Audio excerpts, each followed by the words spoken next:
Jujur deh sama diri sendiri, pernah nggak kamu bentak anakmu, terus habis itu nyesel?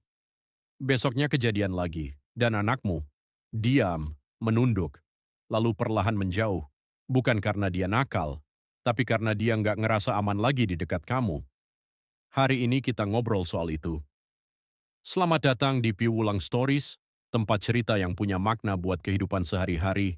Subscribe, like, dan share ke sesama orang tua yang butuh dengar ini. Yuk lanjut.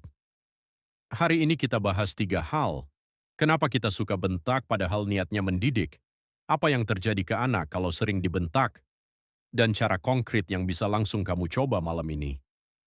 Kenapa kita suka bentak? Kita tuh punya ilusi, makin keras suara, makin nurut anak. Kita pikir bentakan itu tanda kita tegas, tanda kita serius mendidik. Padahal enggak. Yang terjadi justru sebaliknya. Setiap kali kita bentak, kita lagi nambahin satu bata lagi ke tembok yang memisahkan kita sama anak. Pelan-pelan, tapi pasti. Allah udah kasih panduan yang jelas, bersikap lemah lembutlah. Kalau kita keras dan kasar hati, orang-orang di sekitar kita justru menjauh. Dan yang paling duluan menjauh, anak kita sendiri. Banyak dari kita merasa sudah cukup lembut, udah nggak teriak-teriak, tapi cara ngobrol kita sama anak masih penuh tuntutan. Coba ingat, kapan terakhir kali kamu nanya ke anak bukan soal PR atau nilai sekolah? Kapan terakhir kali kamu tanya, tadi main apa, seru nggak? Kalau susah ngingetnya, mungkin di situ masalahnya. Aku mau cerita tentang seseorang. Kita sebut aja Pak Budi, ayah 2 anak. Anak pertama laki-laki 9 tahun, anak kedua perempuan 6 tahun. Pak Budi datang ke konselor keluarga dalam kondisi frustrasi. Anaknya katanya susah diatur, selalu melawan, nggak mau belajar. Si konselor cuma tanya satu hal. Pak Budi, kapan terakhir ngobrol sama anak seksi bukan soal sekolah? Pak Budi diam lama. Terus bilang, nggak ingat. Ternyata selama bertahun-tahun setiap percakapan selalu dimulai dengan tuntutan. Sudah belajar? Kenapa nilai jelek? Kok main terus? Nggak pernah ada ruang buat anak merasa didengar. Nggak pernah ada ruang buat mereka merasa, oh ayah nanya karena emang peduli. Akibatnya anak laki-lakinya mulai menutup diri, bohong kecil-kecilan, menghindar dari ayahnya.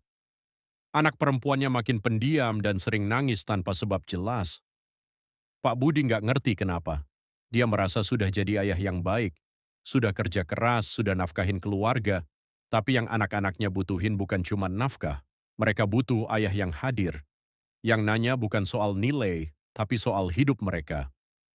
Apa yang terjadi kalau anak sering dibentak? Ini bukan cuma soal perasaan. Penelitian dari Harvard Medical School nunjukin bahwa anak yang sering dibentak mengalami perubahan di struktur otaknya, bagian yang ngatur emosi dan stres. Mereka tumbuh dengan kecemasan lebih tinggi dan susah percaya sama orang lain.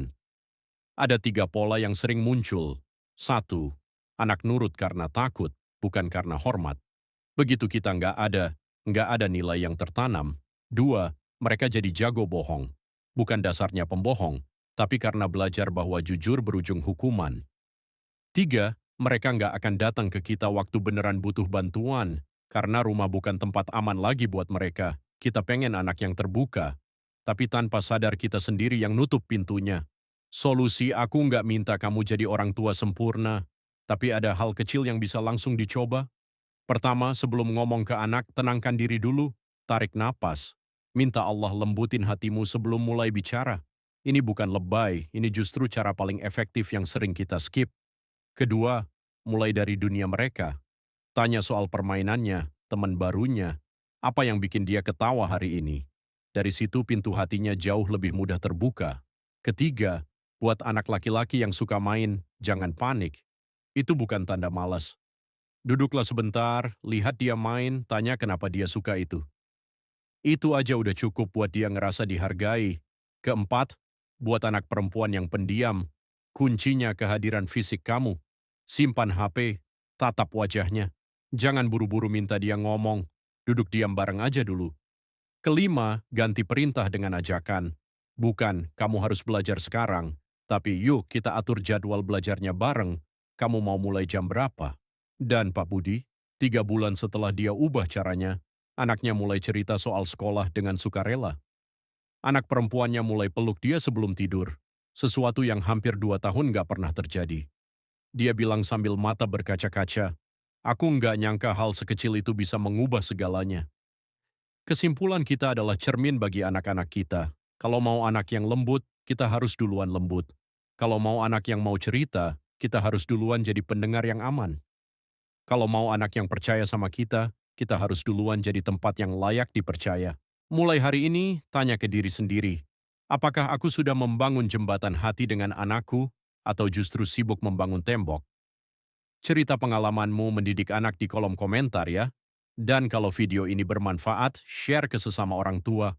Sampai jumpa di video berikutnya. Every story has a lesson.